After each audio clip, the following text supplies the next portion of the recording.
Hello, my name is Mr. Hennigan. I am an epidemiologist for the State of Connecticut Department of Public Health. As an epidemiologist, I use science to examine the causes of disease, and then I work to educate people to prevent disease. People like me are often referred to as disease detectives. Pretty cool, huh? Today, I'm going to speak with you about radon. Radon is a radioactive gas that comes from the earth and can cause lung cancer. I'm going to teach you how you can help me to do my job by participating in this year's Radon Poster Contest to help raise awareness about radon and prevent lung cancer. Usually I go around the classroom and get to know each student by name. We can't do that this year, but before we get started, let's take a moment to talk about what you will learn. Today you will learn what radon is, where radon comes from. You'll learn about how radon gets into homes and how radon can affect your health. You'll also learn how to test for radon, how to reduce radon in a home, and most importantly, how to enter the Radon Poster Contest and teach people about radon exposure so that they don't become sick with lung cancer. Let's start by answering the question, what is radon? Radon is an odorless, invisible, tasteless gas found in nature. It occurs naturally in the environment. It is created when another element that is part of the earth called uranium breaks down. Radon builds up in many homes and buildings and can be a health hazard for you and your family. We can see in this slide a picture of a detective. He appears to be looking for radon. You can see he has his magnifying glass out, and radon appears to be right under his nose, but because it's odorless, invisible, and tasteless, he can't see or smell it, and that radioactive gas may be causing harm to his health. Now that we know what radon is, I want to give you a little bit of information about where radon comes from. This will help you get some creative ideas for the poster contest. Radon comes from uranium. Uranium is a radioactive element that was present when the Earth was formed, and it still exists today. When uranium breaks down, it forms radon. And as we know, radon is an invisible gas that finds its way out of rocks and soil. Radon is coming out of the ground everywhere, and in the outdoor air, it poses little to no threat to our health. However, sometimes there is a house or building in the way of radon on its way out of the ground, and this creates a problem. As you think about the message that you want to communicate with your poster, you may want to include some information on why radon is bad for us. Radon is a radioactive gas. When our bodies are hit by too much radioactive energy, we can develop serious diseases. One of these diseases is cancer. Because radon is part of the air we breathe, it is taken into our lungs and can cause lung cancer. Now, we all know that smoking cigarettes can cause lung cancer, which is why it is important to never start smoking or using tobacco products. What you may not know, though, is that radon is the second leading cause of lung cancer in the United States, with only smoking cigarettes being worse. And you may want to ask the question, Mr. Hennigan, what does radioactive mean? Something that is radioactive, like radon, gives off bursts of energy, which we can't feel. But when they hit our bodies, they are harmful and cause serious disease. Think about the sun. The sun is also radioactive. If we have too much exposure to the sun, we get a sunburn. And if we get too many sunburns, we can develop skin cancer. This is why your parents tell you it is always important to wear sunscreen. Much like exposure to the sun, if we have too much exposure to radon, we can develop lung cancer. Another thing that we want students to think about as they create posters that will prevent lung cancer and help to save lives is how radon gets into a home.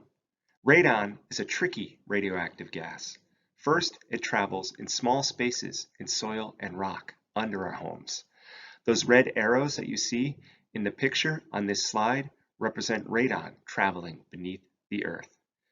Next, it gets drawn into a home through dirt floors, crawl spaces, and cracks and pores in the floors and walls.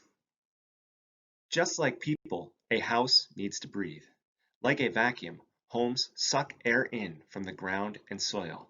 If there is radon gas in that air, it will enter the home and can become a danger to someone's health. It is best to reduce our exposure to radon. Our risk of developing lung cancer from breathing radon depends on two factors. First, it depends on the amount of radon in the air we breathe. And second, it depends on how long we breathe air containing radon. In other words, the more time you spend in a building with a high radon level, the greater your risk of developing lung cancer. How do you know if your house has a radon problem? It is important to understand that not all homes or buildings have the same radon level. One home may have a low level, while the home next door may have a high level. As I mentioned, radon is tricky. You can't see it and you can't smell it. So the only way to know how much radon you have in your home is to get a radon test kit and do a radon test. Before we can discuss how to test a home for radon, I want you to understand a little bit about how radon is measured. I'm sure you all are familiar with inches and centimeters, and I know that each of you has used a ruler to measure something in your classroom or at home.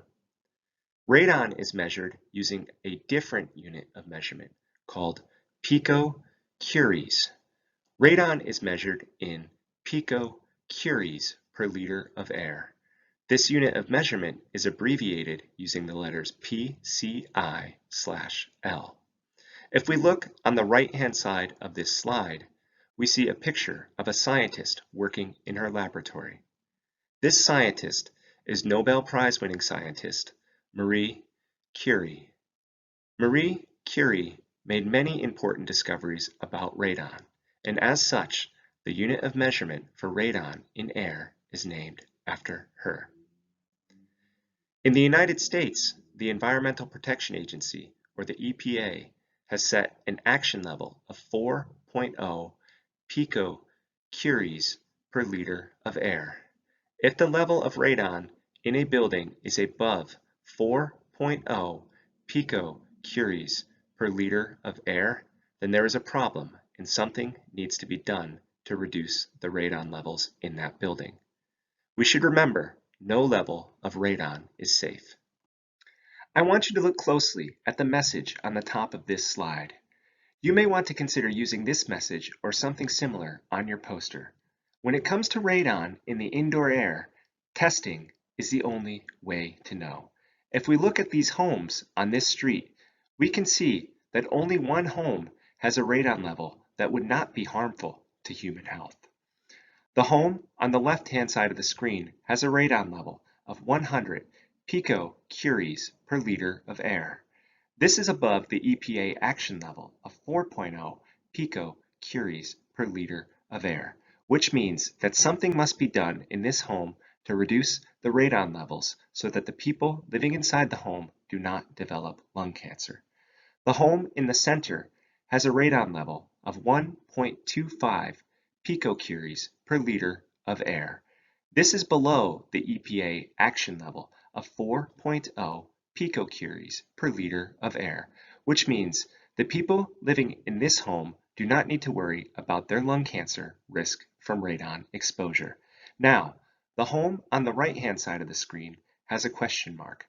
We do not know what the radon levels in this home are because this home has not been tested. So again, I want you to remember, testing is the only way to know. Now we are ready to discuss how to test a home for radon. We know you can't see radon and you can't smell radon, but it's not hard to figure out if you have a radon problem in your home. All you need to do is test the air in your home for radon. Testing is easy and should only take a few minutes of time. You can test your home for radon together with one of your parents or a family member. There are many types of low-cost radon test kits available through the mail or in some hardware stores. Actually, as part of our Radon Partnership Program, you can get a radon test kit for free from most local health departments in the state of Connecticut by giving them a call between the months of November and April each year. Here is a look at 3 commonly used radon test kits. If I was in the classroom, I would have test kits with me to show you. We could pass them around the room and we could demonstrate how they work together. We're doing the best we can virtually this year, so what I want you to know is that when testing your home for radon, it is very important to follow the instructions on the test kit exactly. Once the test is complete, you can package up the test kit and put it in the mail to send to the lab for analysis. The lab will tell you exactly what the radon level in the air in your home is. Now, before we move on, I want to draw your attention to the diagram of the house in the bottom center of this slide. You can see a pair of lungs with an equal sign and the words must test. If you live in a home with a basement, you must test for radon in the basement of that home. If you live in a home without a basement that is built using slab on grade construction, you must test the living space above that slab on grade construction.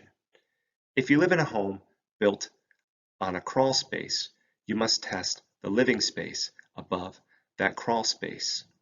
If you live in a home that has a combination of any of these 3 construction features, test everywhere that is indicated in this diagram. I am often asked the question, if my radon level is okay, will it stay that way? Here's the answer. Radon levels in a particular spot can change as time goes by, so you should try and test your home for radon every few years.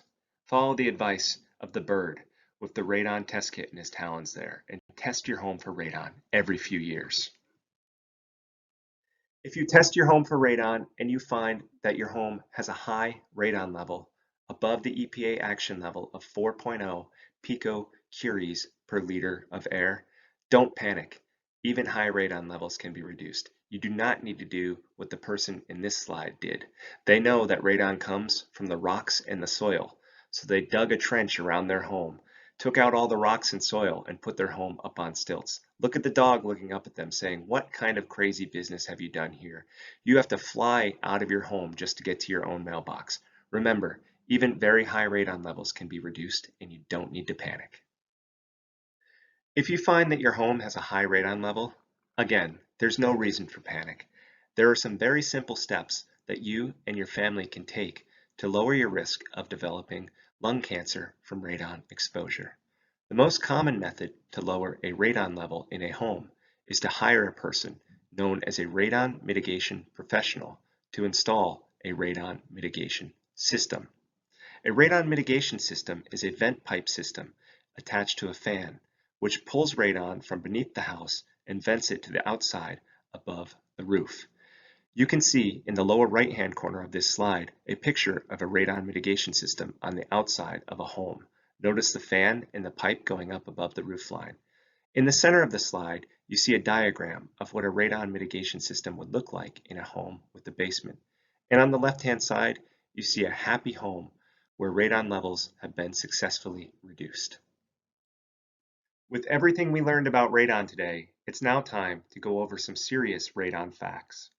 Pay close attention to these facts. You may want to include one on your poster. Fact number 1. Radon is the #1 cause of lung cancer for non-smokers and the second leading cause of lung cancer in the United States. Fact number 2. 21,000 people die each year in the United States from lung cancer caused by radon exposure. Fact number 3. Radon kills 1 person every 25 minutes. As you have learned, radon is a health hazard with a simple solution. All you have to do is test, fix, and save a life. Another great message to consider for your posters. Wow, was that a lot of information? Thank you everyone for your attention during this lesson. We're finally ready to discuss the amazing posters that you're going to create as part of this year's Radon Poster Contest. Here's some ideas for you to consider. I like this poster on the left. They use the superhero graphic, Radon, Attack of the Silent Killer. Be a hero. Check your home for radon today. Radon is the second leading cause of lung cancer. Such a great poster. This one here on the right was made by a student here in Connecticut. You can see the woman next to her home. Radon, tasteless, colorless, odorless killer. Okay, now that you've had the opportunity to see what some other students have done with their posters, let's talk about possible poster topics. You can only choose one from the list below, so choose wisely. Topic number 1, what is radon? Topic number 2, where does radon come from? Topic number 3, how does radon get into our homes? Topic number 4, radon can cause lung cancer. Topic number 5, test your home for radon. Just like any other contest, the rules are the most important part of this contest. Let's take a moment to go over the artwork requirements, and then I will show you some more posters from some other students to help you get some additional ideas. There should be no student names on the front of the posters. You need to include a title and topic on the front of your poster. Please use the paper provided and fill out the artwork submission form, which your teacher will give you. Remember to get creative with markers, crayons, paint, collage, colored pencils, photographs, or computer graphics. It's very important that you do not use copyrighted characters, logos, or brand names on your poster. Your poster must be your original artwork. The messages on your poster should be large, readable, and easy to reproduce. You should have a 1-inch margin on your poster. The easiest way to do this is to take a ruler and to trace a border around the paper that you're using for your poster. A ruler is 1 inch in width, and if you stay within the border that you've traced, you will have a 1-inch margin on your poster. What would a contest be without some exciting prizes? The first prize winner of this year's Radon Poster Contest will have their poster submitted to the national contest for judging. The national contest has a monetary prize and national recognition. Top winners from each school that participates will see their posters in the 2021 Radon Poster Contest, and they will be invited to the American Lung Association's Lung Force Walk in East Hartford, Connecticut in June for recognition. Here's a look at the winner of last year's Radon Poster Contest. Good luck! Before we go, I want to share with you a few more posters that students have created in previous years to help you get some ideas. Look at this one on the top. Radon, the invisible killer. Save yourself, stop him. I like this one. They're using a grid with 4 squares and each one has a different message. You can't see it, you can't smell it, you can't taste it. Radon, tasteless, odorless, invisible gas. Don't try to catch it, test your home now. These students used pictures of lungs to raise awareness about radon-induced lung cancer. One is a collage. You can see on the bottom it says, second greatest cause of lung cancer. The other one says, radon can cause lung cancer. Some excellent artwork here. A couple more of my favorites here. Get your home tested for radon or you will fade on. And then this one with the sloth. Hurry, test your home. Don't let radon hang around. I hope that seeing all of those posters gave you some great ideas for this year's Radon Poster Contest. Remember, posters are due to me, Mr. Hennigan, at the Connecticut Department of Public Health by November 30th. Posters for this year's Radon Poster Contest will be judged by myself and my colleagues at the Connecticut Department of Public Health. As I mentioned, the first prize winner will be submitted to the National Radon Poster Contest for judging. Top posters in each participating school will be used in the 2021 Radon Poster Contest calendar. Every student who participates in this year's contest will receive a copy of the calendar. I know things are different with COVID-19 this year, but we do hope to have the opportunity to display posters at the Legislative Office Building in Hartford between January 2nd and January 16th as part of National Radon Action Month. I look forward to your participation in this year's Radon Poster Contest. Thank you and good luck.